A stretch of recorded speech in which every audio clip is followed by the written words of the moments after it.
नमस्कार। हरिभूमि टीवी के इस खास प्रोग्राम में एक बार फिर आपका स्वागत है। आज हम चर्चा करेंगे रोहतक लोकसभा सीट की। दो पुराने धुरंधर दीपेंद्र हुड्डा व अरविंद शर्मा एक बार फिर आमने सामने हैं। हालांकि जसपा के उम्मीदवार भी हैं, लेकिन अभी तक ऐसा कोई कार्य नहीं हुआ जिससे यह लगा जा सके कि मुकाबला त्रिकोणीय होने जा रहा है। तस्वीर बिल्कुल साफ है। एक बार फिर दोनों धुरंधर एक दूसरे को कांटे का मुकाबला दे रहे हैं। पिछली बार दीपेंद्र हुड्डा को कोसली में बड़ा झटका लगा था। उन्हें 64,000 वोटों से हार का सामना करना पड़ा था, जिसके चलते वे पूरी लोकसभा सीट हार गए। और दीपेंद्र हुड्डा किलोई और महम में बेहतर परिणाम दे पाए, लेकिन वो कोसली का मुकाबला नहीं कर पाए। इस बार तस्वीर क्या होने वाली है, क्योंकि कोसली अहिरवाल का गढ़ है और लोकसभा चुनाव, चाहे वो विधानसभा चुनाव, चाहे वो पंचायत का चुनाव हो, जातीय गणना बहुत अहमियत रखती है। आज हम रोहतक लोकसभा सीट की जातीय गणना को देखेंगे, जातीय गणित को देखेंगे और जातीय तस्वीर को देखेंगे। वो तस्वीर क्या दिखाती है, अरविंद शर्मा या दीपेंद्र हुड्डा? हमारे साथ है जातीय गणना के माहिर जोगेंद्र कथुरिया, बहादुरगढ़ से वरिष्ठ रिपोर्टर रविंदर राठी व रोहतक के वरिष्ठ पत्रकार मनोज वर्मा। कथुरिया जी, आपका जातीय गणित क्या कहता है? क्या तस्वीर है आज रोहतक की? देखो, रोहतक लोकसभा में 55% जनरल कैटेगरी का वोट है और 19% यहाँ एससी कैटेगरी का वोट है। यहाँ लगभग 26% के करीब ओबीसी कैटेगरी का वोट है। यदि हम जनरल कैटेगरी में बात करें तो सर्वाधिक हरियाणा में जाट जो कम्युनिटी के मतदाता हैं वो रोहतक लोकसभा में ही हैं, 36%। यदि हम ब्राह्मण मतदाताओं की बात करें तो लगभग 8%। यदि हम पंजाबी मतदाताओं की बात करें तो लगभग 7%, बनिया 2.5%, राजपूत 1.8%, जट सिख 0.2%। यदि हम ओबीसी कैटेगरी की बात करें तो यहाँ पर यादव अहीर मतदाताओं की अच्छी खासी तादाद है, 10.1% यहाँ अहीर मतदाता हैं, 3% कुम्हार प्रजापत समाज के मतदाता हैं, 3% जांगड़ा खाती समाज के मतदाता हैं, 0.7% गुर्जर, 1.5% सैन समाज नाई मतदाता हैं, 1.1% लुहार मतदाता हैं, 0.7% जोगी, 0.6% रोहिला, 0.6% सुनार और 0.4% यहाँ मुस्लिम समाज के मतदाता हैं। यदि एससी कैटेगरी की बात करें तो उनमें सर्वाधिक 9.1% रविदासिया समाज, 4.2% वाल्मीकि समाज, 4.1% धानक समाज, 0.5% सासी समाज और 0.3% खटीक समाज के मतदाता हैं। रविंद्र, आपको क्या लगता है, ये जो डाटा आपने कथुरिया जी ने दिया है, जो इन्होंने मेहनत कर रखी है पूरे प्रदेश भर में हर लोकसभा सीट पर, यही फिगर है आपके रोहतक सीट का? जी पंडित जी, रोहतक लोकसभा क्षेत्र की बात करें ना तो यहाँ 70% जो आबादी है वो ग्रामीण इलाके में रहती है और करीब 30% आबादी जो है वो शहरी क्षेत्र में, अर्बन क्षेत्र में रहती है। और जातिगत आधार पर बात करें पंडित जी तो इसमें कोई दो राय नहीं है, करीब 16.5 लाख मतदाता इस बार मतदान करेंगे रोहतक लोकसभा से अपना प्रतिनिधि चुनने के लिए। उनमें से करीब 6.5 लाख मतदाता जाट होंगे जो सर्वाधिक हैं इस लोकसभा सीट पर।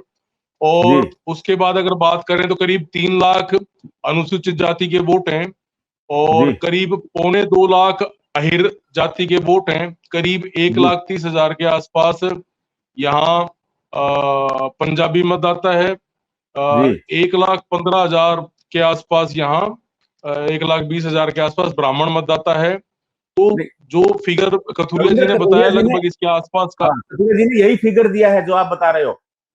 जी जी जी जी जी मैं वही कह रहा हूँ, लगभग इसके आसपास ही है। और जातीय आधार पर बेशक जाट यहाँ पर बहुलता में है और यहाँ पर अगर विजेता का ट्रैक रिकॉर्ड देखेंगे तो भी ऐसा ही रहा है कि यहाँ पर आमतौर पर जाट उम्मीदवार ही विजेता रहा है। लेकिन पिछले चुनाव में डॉक्टर अरविंद शर्मा ने भाजपा की टिकट पर अप्रत्याशित रूप से जीत हासिल की थी और जी। इस बार भी मुकाबला ना तो अरविंद शर्मा के लिए बहुत आसान है और ना दीपेंद्र हुड्डा के लिए वापस वो केक जी वॉक है। ये मुझे लगता है कि इस बार भी पूरी तरीके से टफ मुकाबला रहेगा। जातीय जी समीकरण एक बार फिर लामबंद होंगे, जो पिछली बार हुए थे जी। लगभग वैसा सा ही सीन रहने की उम्मीद है। जी पंडित जी। हाँ मनोज, क्या कह रहे थे आप? जो जो जातीय आंकड़े जो कथुरिया जी ने बताए हैं वो तकरीबन ठीक है, आसपास ही हैं। लेकिन इसमें ना जी अहीर, जाट जाट मतदाता, उसके बाद फिर 9.1 अहीर आते हैं, उसके बाद जी में फिर ब्राह्मण आते हैं। जी अधिक जो मैं अपने अपने खाली रोहतक के जो रोहतक की विधानसभाएं हैं अगर उनकी बात करूं तो अधिकतर जी वोट जाट मतदाताओं के हैं। उससे नीचे ना आते ओबीसी। जी तो जी अब जी। की बार हम आपको ना कांग्रेस का जो मनोज आप कंट्रोल कीजिए, हम आपको विधानसभा वाइज बताते हैं। एक बार बताना आप। सबसे पहले हम रोहतक शहर की बात करेंगे। जो रोहतक शहरी विधानसभा सीट है, यहाँ पर 41% पंजाबी मतदाता हैं, 4% के करीब ब्राह्मण मतदाता हैं, 21% के करीब जाट मतदाता हैं और 4.5% यहाँ पर सैनी मतदाता हैं और 11% के करीब यहाँ बनिया मतदाता हैं। ये रोहतक शहरी। और आपको एक विशेष बात बता दूं, रोहतक पूरे हरियाणा की एक ऐसी एकमात्र सीट है जहां पर जनरल कैटेगरी के मतदाता लगभग 75% से भी ज्यादा, लगभग 76% जनरल कैटेगरी के मतदाता। कथुरिया जी, आप रोहतक सिटी में किसको एज दे रहे हैं, अरविंद शर्मा या दीपेंद्र? देखो, रोहतक सिटी में एज मेरे अनुसार और जो जनता का मूड है और जो जातीय समीकरण है उसमें एज तो भाजपा का रहेगा, परंतु जो पिछली बार का मार्जिन है 20,000 से घटकर वो 12 से 15,000 के बीच में, क्योंकि दीपेंद्र सिंह हुड्डा ने रोहतक शहर में बहुत मेहनत की है और वो डोर टू डोर हुए हैं। अभी अरविंद शर्मा इतनी मेहनत नहीं कर पाए हैं जितनी की दीपेंद्र हुड्डा ने की है। मुझे लगता है कि यहाँ रोहतक में जो बीजेपी की लीड है वो घटकर 12 से 15,000 के बीच में रहेगी। हाँ मनोज, आप क्या बोलते हैं? आप लगातार रोहतक शहर में रहते हैं। मैं कथुरिया जी की बात से बिल्कुल सहमत हूँ। 19,717 की कुछ लीड थी अरविंद शर्मा की रोहतक शहर से, लेकिन इस बार रोहतक शहर का माहौल पूरा का पूरा बदला हुआ है। रोहतक शहर में हमेशा ही पंजाबी वोटर्स जिसके साथ रहे हैं उसी को लीड भी मिली है, उसको जीत भी मिली है। विधानसभा चुनाव भी आ गया, लोकसभा चुनाव भी आ गया। लेकिन इस बार जिस तरीके से दीपेंद्र हुड्डा मेहनत कर रहे हैं डोर टू डोर, अब की बार अरविंद शर्मा को ये तय है कि जिस तरीके से दीपेंद्र हुड्डा मेहनत कर रहे हैं, अब की बार ये तय है कि अरविंद शर्मा को रोहतक से 20,000 की लीड नहीं मिलने वाली है। वो 10 से 15,000 के बीच में सिमट के रह जाएगी, 15 से भी कम रहेगी वो। हम ठीक है, ठीक है मनोज, ये खाली रोहतक शहर की बात है, शहर की बात ही कर रहे हैं हम लोग। अगली सीट पे आते हैं, आपको बताते हैं अगली सीट पे। कथुरिया जी, अगली सीट का फिक्र। अगली सीट में महम विधानसभा की बात करता हूं। महम विधानसभा में लगभग 51% जाट मतदाता हैं, लगभग 7.5% यहाँ ब्राह्मण मतदाता हैं और 3.5% पंजाबी मतदाता हैं। यहाँ भी जाट बहुल्य क्षेत्र होने के कारण और जो जाट समाज का मूड दीपेंद्र सिंह हुड्डा के होने के कारण, और इस बार तो यहाँ पर आईएनएलडी का भी प्रत्याशी नहीं है, जिससे आईएनएलडी का वोट भी मुझे दीपेंद्र सिंह हुड्डा की तरफ ट्रांसफर होता दिखाई दे रहा है। और मुझे यहाँ दीपेंद्र सिंह हुड्डा पिछली बार लगभग 15,000 के करीब की लीड थी, वो बढ़कर लगभग 25,000 के करीब महम विधानसभा से दीपेंद्र को एज मिलता हुआ दिखाई दे रहा है। मनोज, क्या बोलते हैं आप महम की तस्वीर के बारे में?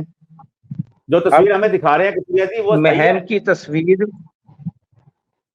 महम की तस्वीर बिल्कुल साफ है। भाजपा विधानसभा में भी अपने प्रत्याशी उतार के देख चुकी है, महम से जीत हासिल नहीं हुई है। जी। अब की बार दांगी ने अपने लड़के को आगे कर रखा है।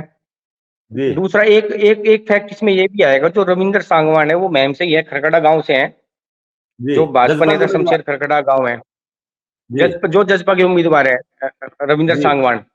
तो वो भी पिछली बार रोहतक लोकसभा में 12,717 12,712 कुछ वोट थे जजपा के उम्मीदवार के। इस बार बेशक वोट थोड़े कम हो, लेकिन जो वोट जाट कम्युनिटी के कटेंगे, जो जेजेपी को जाएंगे, उससे भाजपा को नुकसान होगा, ये बिल्कुल तय है। और महम महम लोकसभा वो महम विधानसभा से इस बार अरविंद शर्मा की लीड कम होने वाली है। लीड नहीं, अरविंद शर्मा जो पहले जो स्थिति थी अरविंद शर्मा की, जितने वोट से हारे थे उससे ज्यादा वोट से अब की बार महम कथुरिया जी उनको हराने वाला है। जी जी कथुरिया जी अगली सीट पे हम आते हैं। बिल्कुल अगर बिल्कुल हम बात करें, बिल्कुल बिल्कुल सही है। जी जी कलानौर विधानसभा की बात करें तो यहाँ 34% जाट मतदाता हैं, 7.5% ब्राह्मण मतदाता हैं और 5.5% यहाँ पंजाबी मतदाता हैं। यहाँ पर नेक टू नेक फाइट देखने को मिल रही है। मुझे लग रहा है कि अंतिम समय में भी यहाँ बदलाव हो सकता है। यहाँ हार जीत का अंतर 5,000 से कम रहेगा और आज की परिस्थिति में हल्का सा एज यहाँ दीपेंद्र सिंह हुड्डा को लग रहा है। हाँ मनोज, क्या कहते हैं आप? कलानौर आपके बिल्कुल सटा हुआ एरिया है। कलानौर विधानसभा में कोई नेक टू नेक फाइट नहीं है, क्योंकि जो परिसीमन में जो कलानौर में जो गांव जोड़े थे ना, 7 या 8 गांव जुड़े थे, वो टोटल के टोटल गांव हुड्डा के पक्ष में है।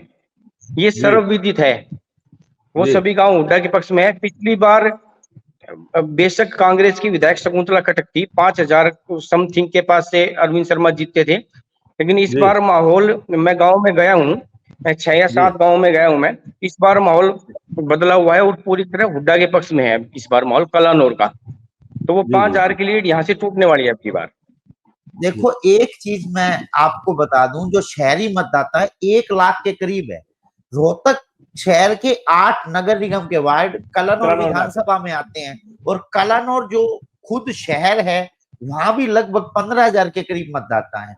तो वहां पर भाजपा को एज मिल रहा है, भले ही गांवों में कांग्रेस को एज मिल रहा है, तो वहां जाके बराबर हो जाता है, वो सब हो जाता है। अगली सीट पे आए आप लोग, गढ़ी सांपला किलोई, भूपेंद्र सिंह हुड्डा का गढ़ है। अगली सीट गढ़ी सांपला किलोई है। कथुरिया जी क्या कहता है, हुड्डा का गढ़ क्या कहता है आप? यहाँ पर 55% के करीब जाट मतदाता हैं और लगभग 11% के करीब यहाँ ब्राह्मण मतदाता हैं।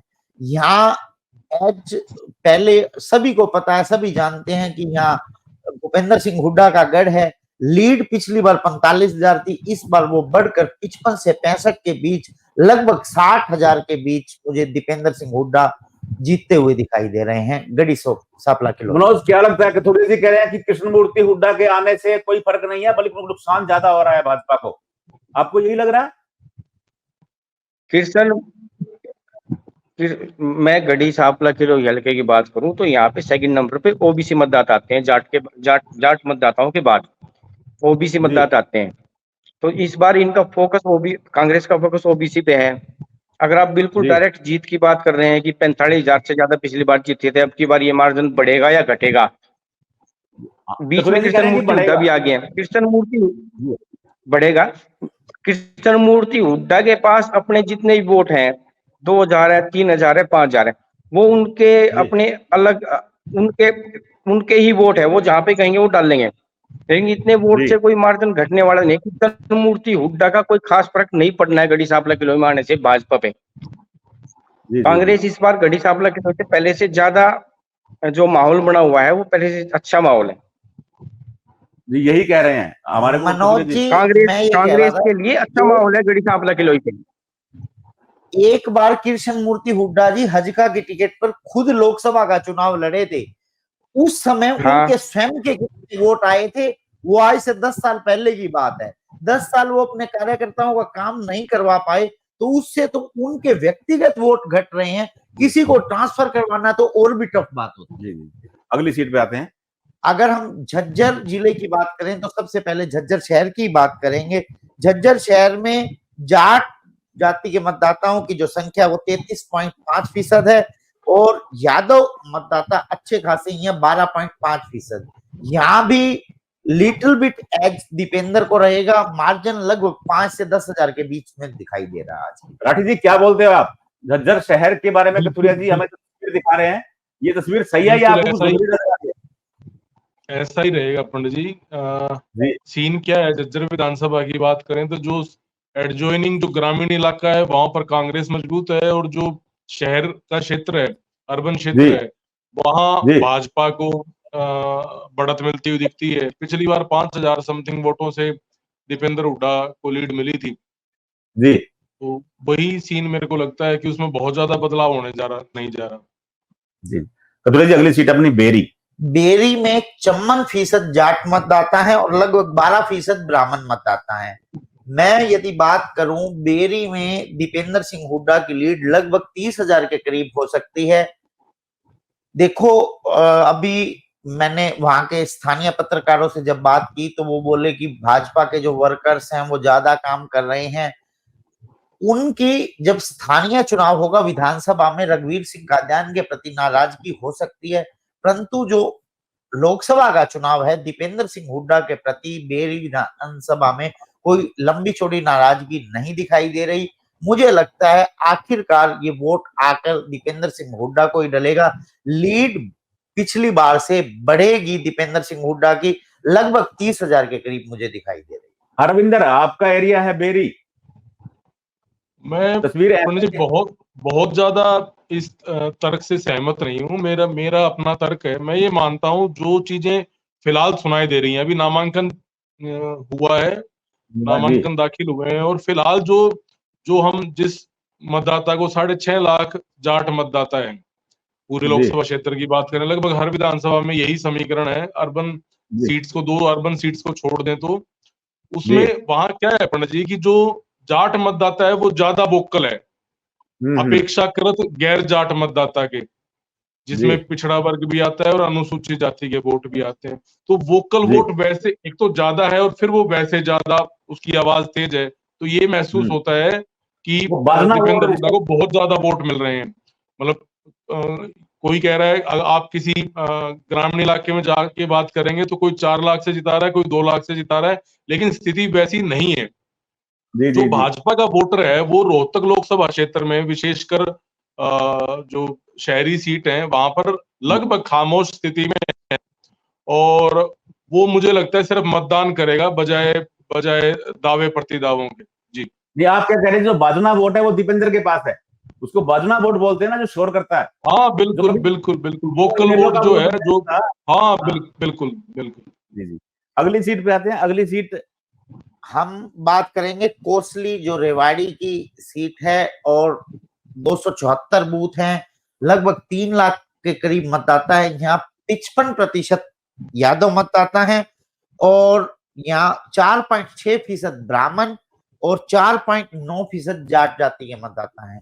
यहाँ पिछली बार लगभग 75,000 के करीब भाजपा को लीड मिली थी। एंटी इनकम्बेंसी यहाँ भाजपा के प्रति और खासकर जो नाराजगी है रोहतक लोकसभा से भाजपा के प्रत्याशी अरविंद शर्मा के प्रति है। और दीपेंद्र सिंह हुड्डा जब यहाँ 3 बार सांसद बने, उनके पिताजी यहाँ मुख्यमंत्री होते थे हरियाणा के, उन्होंने कोसली क्षेत्र में अच्छे खासे काम करवा रखे हैं। लोगों ने जब पिछले 5 साल और उससे पिछले 15 साल का कंपैरिजन किया तो दीपेंद्र सिंह हुड्डा यहाँ अरविंद शर्मा पर भारी दिखाई दिए। आज भी मैं कहता हूँ एज भाजपा को है, जीत भाजपा रही है, पर जो जीत का मार्जिन है वो 75,000 से घटकर, क्योंकि जगदीश यादव जी भी एक इसमें फैक्टर हैं। जगदीश यादव जी के पास अपना 10 से 15,000 का निजी वोट बैंक है। उनका कांग्रेस में आने के बाद पिछली बार वो भाजपा की तरफ थे, तो लगभग 20 से 25,000 का तो अकेले जगदीश यादव जी डेंट कर रहे हैं भाजपा को। पिछली बार उन्होंने भाजपा का समर्थन किया था तो 12,000 भाजपा का वोट बैंक घटा और कांग्रेस का बढ़ा, तो लगभग 20 से 25,000 की लीड का अंतर तो यही आ रहा है। मुझे लग रहा है 50,000 से ज्यादा की लीड यहाँ भाजपा की नहीं होने वाली। क्या बोलते हैं राठी जी? मैं ये नहीं मानता कि कोई व्यक्ति एक अकेले विधानसभा क्षेत्र में 25,000 वोटों का हेर फेर टर्नआउट करवा सकता है। मतलब मैं इस बात से निजी तौर पर सहमत नहीं हूं।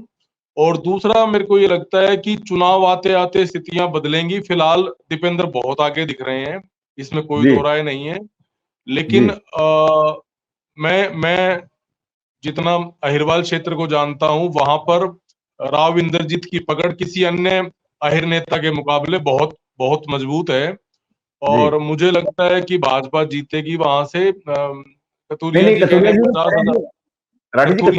हैं 50,000 वोटों से लगभग लीड रहेगी। मुझे लगता है इससे थोड़ा सा ज्यादा रहेगी। हाँ। जी अगली सीट कहते हैं कथुरिया जी। लास्ट सीट हम बादली की बात कर लेते हैं। जो बादली की सीट है, यहाँ पर लगभग 44.3% तो जाट मतदाता है, लगभग 11% ब्राह्मण मतदाता है। बादली में भी मुझे दीपेंद्र सिंह हुड्डा बढ़त बनाते दिखाई दे रहे हैं और वो लीड लगभग 20,000 से 25,000 के बीच रहती हुई। राठी जी, आपकी कर्म भूमि है बादली, आप लगातार जुड़े हुए हैं बादली से, आप क्या कहते हैं? पंडित जी, मुझे मतलब मैं आपको बताऊं, अरविंद शर्मा जो है, इनका नेटिव जो विलेज है वो भी बादली में आता है। तो दूसरा क्या है कि जो जो और जो नेता हैं वहां उनका असर, मतलब जैसे एंटी इनकम्बेंसी की बात कर रहे थे अभी कथुरिया जी, तो वो एंटी इनकम्बेंसी कांग्रेसी विधायकों पे भी लागू होती है। हम जहां तक बात करें पिछले लोकसभा चुनाव की, तो उस समय में और आज में तस्वीर बदली है। पिछले लोकसभा के दौरान जो है, बेशक 5 हलकों में कांग्रेस को बढ़त मिली थी और 4 में भाजपा को बढ़त मिली थी। लेकिन उसके बाद जब विधानसभा चुनाव हुए पंडित जी, तस्वीर बदली और 9 में से 7 में कांग्रेस जीती, 1 में निर्दलीय और 1 में भाजपा को जीत हासिल हुई। लेकिन यहाँ हम ये भूल जाते हैं, विधानसभा और लोकसभा में अलग अलग समीकरण रहते हैं, अलग मुद्दे रहते हैं और अलग लोगों का जो निर्णय लेने का विवेक रहता है वो दोनों मामलों में बिल्कुल भिन्न रहता है। मुझे लगता है कि बादली में जो लीड रहेगी दीपेंद्र हुड्डा की, वो पिछली बार के मुकाबले मामूली ही उसमें बढ़त दर्ज होगी, ऐसा मुझे प्रतीत हो। रविंद्र, अगली सीट पे चर्चा कर रहे हैं, आपकी जन्मभूमि है बहादुरगढ़, हम बहादुरगढ़ पे चर्चा करेंगे, आप तैयार रहिएगा। क्या कहते हैं? बहादुरगढ़ में लगभग 35% के करीब जाट मतदाता है और 11% के करीब ब्राह्मण मतदाता है। यहाँ 65% ओवरऑल नॉन जाट मतदाता है, जो मुझे लग रहा है कि एज तो यहाँ भाजपा को ही मिल रहा है, लिटिल बिट मार्जिन से अंडर 5,000 भाजपा जीत रही है। राठी जी, क्या कहते हैं आप? पिछली बार का जो चुनाव था और इस बार का चुनाव है, उनमें क्या डिफरेंस आया है? पंडित जी, क्या डिफरेंस ये है कि पिछली बार के परिणाम को देखते हुए ना, इस बार क्या रहा कि अरविंद शर्मा ने ग्रामीण इलाके का रुख किया, उन्होंने गांव-गांव खाक छानी, और दीपेंद्र हुड्डा ने शहरी क्षेत्र का रुख किया। वहां पर उनकी हालत काफी कमजोर थी। तो जैसे यहाँ रेलवे रोड है, मेन बाजार है, 4 बार वो रेलवे रोड पर आ चुके हैं, डोर टू डोर जनसंपर्क कर चुके हैं और मेन बाजार में भी दस्तक दे चुके हैं। मतलब स्थिति बदली है, दोनों ने अपने अपने जो कमजोर क्षेत्र थे वहां पर अपनी हालत सुधारने के लिए मेहनत की है। वो मेहनत कितना रंग लाती है, ये 4 जून को पता लगेगा। जी जी जी, हमने आपको बताया कि रोहतक में क्या होने जा रहा है, कौन किस पर भारी है, कौन सी जाति दीपेंद्र हुड्डा को पसंद कर रही है और कौन सी अरविंद शर्मा को, कौन दीपेंद्र हुड्डा को झटका देने की तैयारी में और कौन अरविंद शर्मा को। पूरे विश्लेषण में आपको कैसी तस्वीर नजर आती है? क्या आपके दिमाग में भी वैसा ही खाका बन रहा है जो हमारे दिमाग में बन रहा है? तो हमें जरूर बताइए। आपको वीडियो पसंद आए तो कमेंट करिए, आपके कमेंट हमारा मार्गदर्शन करते हैं। लाइक करिए, सब्सक्राइब करिए। नमस्कार।